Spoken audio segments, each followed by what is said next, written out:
സൈക്കോലോ രചന ആശാദേവി. അവതരണം സാലിം കരുളായി. ജഗനും കിരണും ബൈക്കൊതുക്കി. സത്യയുടെ തകർന്നു കിടക്കുന്ന വണ്ടി കണ്ട് അവരിരുവരും വേഗം അങ്ങോട്ടേക്ക് ഓടി. കനത്ത മഴയാണ്. ഓരോ തുള്ളിയും തുള്ളിക്കൊരു കുടം പോലെ. ജഗന്റെ ഉള്ളു വല്ലാതെ പിടഞ്ഞു. സ്വന്തമാണെന്ന് അറിഞ്ഞെങ്കിലും മനസ്സെല്ലാം ഉൾക്കൊള്ളാനൊന്നും മടിച്ചു. മനസ്സൊന്ന് ശരിയായപ്പോൾ അവനെ ഒന്ന് കാണണം തോന്നി ഓടി വന്നതാണ്.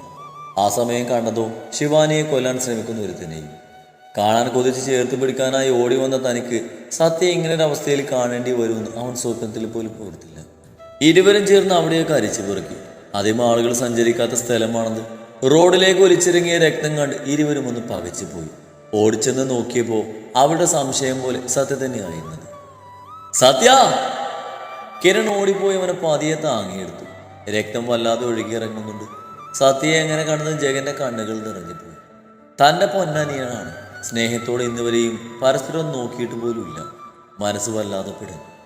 എന്നാൽ സത്യയുടെ മുഖത്തേക്ക് നോക്കിയ ജഗൻ വീണ്ടും ഞെട്ടിപ്പോയി. എന്തോ ഒരു തരം ഉന്മാദാവസ്ഥയിലാണവൻ. എന്തോ ലഹരി പദാർത്ഥം ഉപയോഗിച്ച പോലെ. ആ ചുണ്ടുകളിൽ ചിരിയാണ്, കണ്ണുകളിൽ ലഹരിയും. ജഗനൊന്നും മനസ്സിലായില്ലെങ്കിലും കിരണിന് അവൻ്റെ അവസ്ഥ നന്നായിട്ട് മനസ്സിലായി. സത്യ ഡാ പ്ലീസ് വേണ്ടടാ. അവൻ്റെ കണ്ണുകൾ നിറഞ്ഞു. കിരൺ അവനോട് കെഞ്ചിക്കൊണ്ട് അവനെ മുറുകെ പുണർന്നു.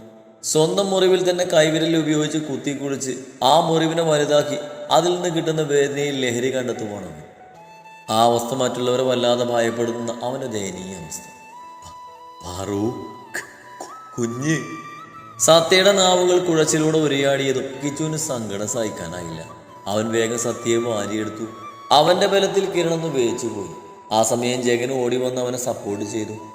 ഇതേ സമയം തന്നെ സത്യയുടെ പഴയ ഗാർഡ്സ് മറ്റു വാഹനത്തിൽ അവിടേക്ക് വന്നു. സ്റ്റീഫൻ ഓടി വന്ന് കിച്ചനൊന്ന് നോക്കി. അവൻ്റെ മുഖവും സങ്കടം കൊണ്ട് വീങ്ങിയിരുന്നു. കിച്ചന്റെ കയ്യിൽ നിന്ന് സത്യ സ്റ്റീഫൻ പിടിച്ചെടുത്തു. അവനെ വല്ലാത്തത്ര ഹൃദയവേദനയോട് അവനെ ചേർത്ത് പിടിച്ചു. എൻ്റെ യജമാനായിരുന്നാലും നീ എനിക്ക് എൻ്റെ സഹോദരൻ തന്നെയാടാ. ഈ സ്റ്റീഫന് കൊക്കിന് ജീവനുണ്ടെങ്കിൽ നിനക്കൊന്നും പറയാൻ ഞാൻ അനുവദിക്കില്ല. അവൻ മനസ്സിൽ പുരണ്ടു. ഹോസ്പിറ്റലിലെത്തിയത് സത്യയെ നേരെ ICUവിലേക്ക് മാറ്റി. അവൻ്റെ അവസ്ഥ അല്പം ഗുരുതരമായിരുന്നു. തലക്കും വലത് കാലിനും നട്ടലിനുമെല്ലാം ക്ഷതമേറ്റിട്ടുണ്ട്. നെറ്റിയിലൊരു വലിയ മുറിവ് വേറെയും കൈയും നെഞ്ചുമെല്ലാം തൊലി പൊട്ടി ഉരഞ്ഞു മുറിവായിട്ടുണ്ട്. 3 ദിവസത്തോളം അവൻ ആ കിടപ്പ് കിടന്നു. അവന് ബോധം വന്നതേയില്ല. കോശിയും സ്റ്റീഫനുമെല്ലാം ശിവയെ അരിച്ചു പൊറുക്കുന്നുണ്ട്. സത്യ കണ്ണു തുറക്കുമ്പോൾ അവൻ്റെ പാറവൻ്റെ കൂടെ തന്നെ കാണണമെന്നൊരു വാശിയിലാണ് ഇരുവരും അവളെ തേടുന്നത്. ഒരാഴ്ച കഴിഞ്ഞു. ശിവയെക്കുറിച്ച് ആർക്കും ഒരു അറിവും കിട്ടിയില്ല. സത്യയുടെ അപകടനില ഇപ്പോഴും തരണം ചെയ്തിട്ടില്ല. ഡോക്ടർമാർ പോലും പകുതി കൈയൊഴിഞ്ഞു. ആ സമയമാണ് കരുണൻ അവിടേക്ക് വന്നത്. അയാളെ സഹായിച്ചുകൊണ്ട് കൂടെ മായവുമുണ്ട്. മക്കളെ! തളർന്നിരിക്കുന്ന ജഗനെ കണ്ട് അയാൾ സ്നേഹത്തോടെ വിളിച്ചു. അവൻ സങ്കടത്തോടെ അയാളൊന്ന് നോക്കി. എല്ലാം ഞാൻ അറിഞ്ഞു. എനിക്കൊരാളറിയാം. മഹാവൈദ്യനാ. സത്യ ആശ്രമത്തിലെത്തിച്ച നമുക്കവരെ തിരിച്ചു കിട്ടും. എനിക്ക് ഉറപ്പാ. അയാൾ അങ്ങനെ ഒരു കാര്യം പറഞ്ഞതും കിരണിലും പ്രതീക്ഷ നിറഞ്ഞു. നമുക്കൊന്ന് ശ്രമിച്ചു നോക്കിയാലോ? ജഗനോട് കിച്ചു ചോദിച്ചതും അവൻ സമ്മതത്തോടെ നിന്ന് മൂളി. ശാന്തിതീരം എന്ന ആശ്രമത്തിലേക്ക് അവർ സത്യയെ കൊണ്ടെത്തിച്ചു. വീണ ജിത്തുവിനെ കടന്ന് മോടിച്ചെന്ന് കെട്ടിപ്പിടിച്ച് കരഞ്ഞു. അവനും അവളെ ചേർത്ത് പിടിച്ചു. ജിത്തേട്ടാ, അയാളെന്നെ കൊല്ലാൻ പാല് വിഷം ചേർത്തു. നമ്മുടെ ജോലിക്കാരിയായിരിക്കും. അത് അബിയേട്ട പറഞ്ഞിട്ട് ദൈവത്തിന്റെ അനുഗ്രഹം കൊണ്ടാ പുറമടങ്ങി നിൽക്കുന്ന ചേട്ടനത് ശ്രദ്ധിച്ചത്. ഞാൻ എന്ത് ചെയ്തിട്ടാ കുഞ്ഞ്? അവള് വല്ലാതെ കരഞ്ഞു. ചിഞ്ചു പ്ലീസ്, നീ ഇങ്ങനെ കരയില്ലേ? എനിക്കെല്ലാം അറിയാമായിരുന്നു. അവന് പണ്ട് മുതലേ വല്ലാത്തൊരു സ്വഭാവക്കാരനായിരുന്നു. മുംബൈയിലായിരുന്നു അവൻ്റെ ബിസിനസ് ഒക്കെയും ഇല്ലീഗലായിരുന്നു. എല്ലാത്തിനും സപ്പോർട്ടായിട്ട് അച്ഛനും. അവനവളെ സോഫയിലേക്ക് പിടിച്ചിരുത്തിക്കൊണ്ട് പറഞ്ഞു. മുംബൈയിലെ പല ബിസിനസ്സുകളും തകർത്ത് കൊണ്ടിരുന്നത് സത്യയുടെ അവിടുത്തെ ബ്രാഞ്ചുകളുടെ ആളുകളായിരുന്നു. അതോടെ സത്യയെ അവന് പണ്ടേ മനസ്സിൽ ശത്രുവാക്കി വെച്ചിരുന്നു. പക്ഷെ സത്യയുടെ ശക്തിക്ക് മുമ്പിൽ ഒരിക്കലും അവന് പിടിച്ചു നിൽക്കാനായിരുന്നില്ല. അവൻ പറയുന്നതൊക്കെ കേട്ട് അവളുടെ കണ്ണുകൾ വീണ്ടും നിറഞ്ഞു. ഒരാളവൻ മനസ്സിൽ ശത്രുവായി കണ്ട അവരുടെ നാശം കാണാൻ അവൻ അടങ്ങില്ല. സത്യയെ കൂടി ലക്ഷ്യം വെച്ചാ അവൻ ഈ നാട്ടിലേക്ക് വന്നത്. ഞങ്ങളുടെ അച്ഛനെ കൊന്നത് നിത്യയുടെ അച്ഛനാണെന്നുള്ള ഒറ്റ കാരണം കൊണ്ട് അവൻ നോട്ടിട്ടിരിക്കുന്ന അവൻ്റെ ശത്രുവായിരുന്നു നമ്മുടെ നിത്യ. സത്യത്തിൽ ഇതിലൊന്നും അവൾക്ക് യാതൊരു അറിവുമില്ല. പക്ഷെ അവൻ്റെ മനസ്സിൽ ശത്രുവാണ് അവള്. വീണ ഞെട്ടലോടെ അവനെ നോക്കി. നമുക്ക് മുമ്പിൽ അവൻ നല്ലവനായി അഭിനയിച്ചതാണ്. അവൻ നിത്യയ്ക്ക് വേണ്ടി നല്ലൊരു കണി തന്നെ ഒരുക്കിയിരുന്നു. പക്ഷേ ദൈവം അവൾ ആ കുടുക്കിന്ന് രക്ഷിച്ചു. പിന്നെ സത്യക്ക് അറിയാമായിരുന്നു അബിയെക്കുറിച്ച്. പക്ഷെ ആബി അവനോട് ഉപദ്രവത്തിനൊന്നും നേരിട്ട് പോകാത്തത് കൊണ്ട് അവനെ വെറുതെ വിട്ടേക്കുമായിരുന്നു. ഈ അടുത്തെടുക്കാം സത്യക്കൊരു ഭാര്യയാണെന്ന് അവൻ അറിഞ്ഞത്. അതോടെ സത്യയെ തകർക്കാൻ വേണ്ടി അവൻ ആ പെൺകുട്ടിയെ സ്കെച്ചിട്ടു. അവളുടെ ഒരു ഫോട്ടോ പോലും കിട്ടാത്തത് കൊണ്ടാണ് അവൻ ഇവർ അടങ്ങി നിന്നത്. വീണയെല്ലാം ശ്രദ്ധയോടെ കേട്ടിരുന്നു. ഇതൊക്കെ ഞാൻ നേരത്തെ അറിഞ്ഞതാണ്. ഒരു ദിവസം ഞാൻ ഓപ്പി കഴിഞ്ഞ് ഇറങ്ങിയപ്പോഴാണ് സത്യ അവിടെ നിൽക്കുന്നത് ഞാൻ കണ്ടത്. അവന് പിന്നിൽ മറഞ്ഞു നിൽക്കുന്ന അബിയുടെ ഗ്യാങ്ങിൽ ഒരുത്തിനെ കണ്ടപ്പോൾ തന്നെ എനിക്ക് കാര്യം പിടികിട്ടി. സത്യയുടെ മുഖം വല്ലാതെ തെളിഞ്ഞിരുന്നു. ഞാൻ ആ സിസ്റ്ററിനോട് കാര്യം തിരക്കി. ശിവാനി പ്രഗ്നന്റ് ആയിരുന്നു. അത് കിടന്ന് വീണ സന്തോഷത്തോടൊന്ന് പുഞ്ചിരിച്ചു. പക്ഷേങ്കിൽ അവരുടെ ലക്ഷ്യം ശിവിയായിരുന്നു. അതുകൊണ്ട് പേടിച്ചിട്ടാണെങ്കിലും ഞാൻ കാര്യം സത്യം അറിയിച്ചു. അതുകൊണ്ട് തന്നെ അവളുടെ മുഖം മറിച്ച് അവൻ അവിടുന്ന് കൊണ്ടുപോയത്. ശിവ കോളേജിലേക്ക് പോയാൽ അവരവളെ കണ്ടെത്തുമെന്ന് സത്യയോട് പറഞ്ഞിരുന്നു. അത് കഴിഞ്ഞ് വീട്ടിൽ വന്ന് ഞാൻ അറിഞ്ഞത് അപകടകരമായ ഡ്രഗ്സും വെപ്പൺസും അടങ്ങിയ 3 കണ്ടെയ്നറുകൾ അബി കടലിൽ കടത്താൻ ശ്രമിച്ചു. സത്യക്ക് അവൻ ഒറ്റിയത് ഞാൻ തന്നെയാ. അത് കേട്ട് വീണയുടെ മുഖം ചുടുന്നു. സ്വന്തം അനിയനെ എന്തിനു നിങ്ങൾ ഒറ്റി? അവളുടെ സംശയം ന്യായമായിരുന്നു.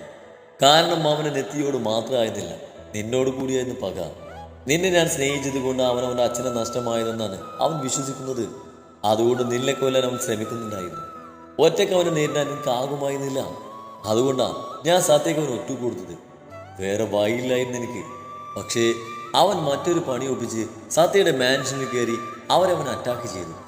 ഇനി അവനെ ജീവനോടെ കിട്ടുമെന്ന് പോലും അറിയില്ല എനിക്ക്. ശിവ മിസ്സിംഗ് ആണ്. സത്യ ഹോസ്പിറ്റലിലും. മനസ്സിൽ സങ്കടമുണ്ട്. അവനെ രക്ഷിക്കാൻ ആഗ്രഹമുണ്ട്. പക്ഷേ വിഷപ്പാമ്പിനെ അറിഞ്ഞുകൊണ്ട് പാലുടുന്നത് പോലെയാകും അത്. അവൻ കാര്യങ്ങൾ പറഞ്ഞു നിർത്തിയതും വീണാകെ തളർന്നു. അവനവളെ തന്നെ നെഞ്ചോട് ചേർത്ത് പിടിച്ച് ആശ്വസിപ്പിച്ചു. 4 വർഷങ്ങൾക്ക് ശേഷം മനോഹരമായൊരു പുലരി. ഇളം വെയിലും നെനുത്ത കാറ്റും കിളികളുടെ കുറുകലും നിറഞ്ഞു നിൽക്കുന്ന ശാന്തമായ അന്തരീക്ഷം. ധ്യാനത്തിലിരിക്കുന്ന ഗുരുവിനെ കാത്ത് ഒരു പെൺകുട്ടി അവിടെ നിന്ന് മാറി നിന്നു. ആകാശനീല സാരിയായിരുന്നു അവളുടെ വേഷം. ധ്യാനം കഴിഞ്ഞ് ഗുരു എഴുന്നേറ്റു. നെറ്റിയിൽ ചന്ദനക്കുരി വരച്ച കട്ടിമീശയും താടിയും വെട്ടിയൊതുക്കി മുടിയും മുക്കിയായി ആളൊരു ചെറുപ്പക്കാരനായിരുന്നു. ഗുരു. ആ പെൺകുട്ടി വളരെ ഭവ്യതയോടെ വിളിച്ചു. പറയൂ മാലിനി. തീർത്തും ശാന്തമായ സ്വരം. 101 ആളുടെ കൂടെയുള്ളവർ വന്നിട്ടുണ്ട്. മാലിനി വന്ന കാര്യം അദ്ദേഹത്തെ അറിയിച്ചു. ഓഫീസിലേക്ക് വരാൻ പറയൂ.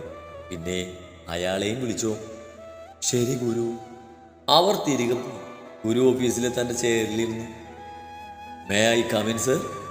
പുറത്തുനിന്ന് അനുവാദം ചോദിക്കുന്നത് കേട്ടപ്പോൾ തന്നെ ഗുരു ഒന്നുകൂടെ നിവർന്നിരുന്നു. വന്നോളൂ.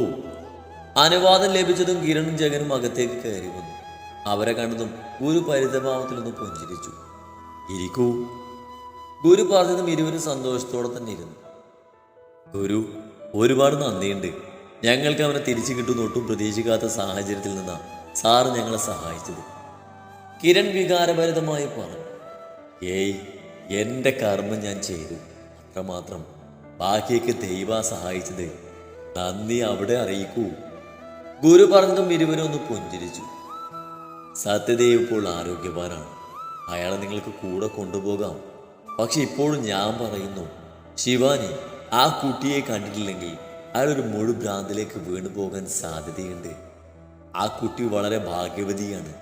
ഒരാൾക്ക് ഇങ്ങനെയും മറ്റൊരാളെ സ്നേഹിക്കാൻ സാധിക്കുമോ? എന്താ പറയാ, ആ കുട്ടി മാത്രം അയാളുടെ ലോകം. ഗുരു പറഞ്ഞത് കേട്ട് ജഗന്റെ മുഖം വന്നു. ആ കുട്ടിയെ കിട്ടിയില്ലല്ലേ? അവളുടെ മുഖത്ത് വാട്ടം കണ്ട് ഗുരുവിന് കാര്യം മനസ്സിലായി. ഇതുവരെ ഒരു അറിവില്ല. ജഗൻ എങ്ങനെ പറഞ്ഞുകൊണ്ട് കിരണിനെ നോക്കി. അവനിൽ മൗനമാണ്.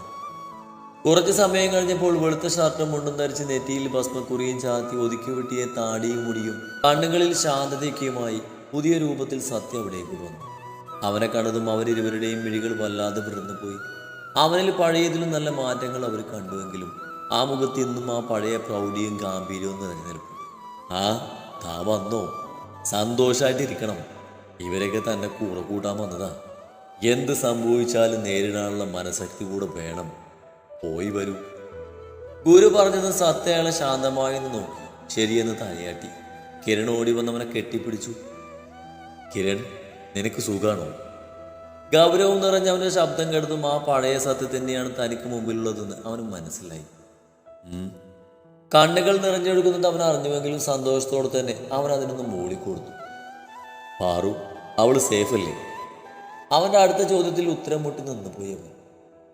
സത്യ, ജഗൻ ഇടിയ സ്വരത്തിൽ വിളിച്ചു. അവൻ ഗൗരവത്തോടെ അയാളെ നോക്കി. ഞാൻ നിന്റെ... ജഗൻ അവനോട് സംസാരിക്കാൻ ശ്രമിച്ചു. വേണ്ട, എനിക്ക് പുതിയ ബന്ധങ്ങളൊന്നും ആവശ്യമില്ല. നിങ്ങളോട് ആരോടും പ്രത്യേകിച്ച് ദേഷ്യമൊന്നും എനിക്കില്ല. എന്നെ വഴിക്ക് വിട്ടേക്കണം. അവൻ്റെ സ്വഭാവത്തിൽ ഒരു മാറ്റവും വന്നിട്ടില്ലെന്ന് അതോടെ അവർക്ക് മനസ്സിലായി. കൊടുത്തിരുന്ന മുണ്ടും മടക്കി കുത്തിക്കൊണ്ട് അവൻ മുന്നോട്ട് നടന്നു. അവന് പിന്നാലെ തന്നെ അവരും.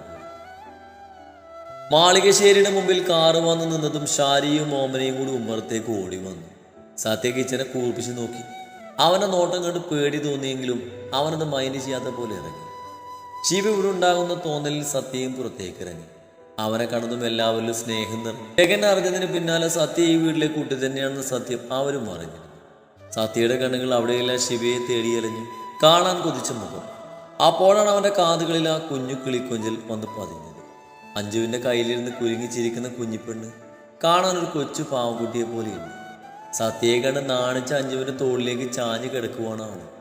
എന്തോ ആ കുഞ്ഞവനെ വല്ലാതെ സ്വാധീനിച്ചു. സത്യയുടെ മിഴികൾ വിടുന്നു. തൻ്റെ കുഞ്ഞും ഇപ്പോൾ ഇത്രയായി കാണുന്ന ഓർത്തപ്പോൾ തന്നെ അവൻ്റെ ഹൃദയം ഒന്ന് കുതിച്ചു ചാടി. ദേവഗായത്രി ആയിരത്തി കൊണ്ടുവന്ന് സത്യയെ ഒഴിഞ്ഞു. ഇഷ്ടമില്ലെങ്കിൽ പോലും ശിവയെ കാണാനുള്ള മനസ്സിലെ വ്യഗ്രതയിൽ അവൻ അടങ്ങി നിന്നു കൊടുത്തു. എല്ലാവരും സന്തോഷത്തോടെ അവനെ സ്വീകരിച്ചു. ഇവനും കോശിയും മനിലും വേണിയും ഒക്കെ അവർക്ക് പിന്നാലെ അവിടേക്ക് വന്നു. സത്യയെ കണ്ടതും അവർക്കും പഴയ ഊർജം തിരികെ ലഭിച്ചു. എല്ലാവരും വന്നു, എന്നാൽ താൻ കാണാൻ കൊതിക്കുന്നവർ മാത്രം കൂട്ടത്തിലില്ല. അവൻ്റെ ക്ഷമ നശിച്ചു തുടങ്ങി. ഇനിയും അവനെ കാര്യങ്ങൾ അറിയിക്കാതിരുന്നാൽ അത് വലിയ പ്രശ്നമാകുമെന്ന് എല്ലാവർക്കും മനസ്സിലായി. സത്യ, പ്ലീസ്, ഞാൻ പറയുന്നത് സമാധാനത്തോടെ കേൾക്കണം. പാറു, അവൾ മിസ്സിംഗ് ആണ്. ജഗൻ കാര്യം അവതരിപ്പിച്ചു. എല്ലാവരും ആകെ പേടിച്ചാണ് നിൽപ്പ്. സത്യയുടെ പ്രതികരണം എന്താകുമെന്ന് ആർക്കൊരു പിടിയുമില്ല. എല്ലാവരുടെയും കണ്ണുകൾ അവനിൽ മാത്രം തന്നെ. എന്നാൽ കുനിഞ്ഞിരിക്കുന്ന സത്യയുടെ മുഖം ആർക്കും കാണാനായില്ല. അവൻ്റെ കയ്യിലിരിക്കുന്ന ചായ ഗ്ലാസ് ചായയോടൊപ്പം തന്നെ പൊടിഞ്ഞു നിലത്തേക്ക് വീണത് പെട്ടെന്നായിരുന്നു. അവൻ്റെ ആ പ്രവൃത്തിയിൽ എല്ലാവരും ഞെട്ടിപ്പോയി. സത്യയുടെ കയ്യിൽ നിന്ന് രക്തം വാർന്നൊഴുകി. ആ നിമിഷം സകലിന് ശ്വാസം വിലങ്ങിയതുപോലെ നിന്നു.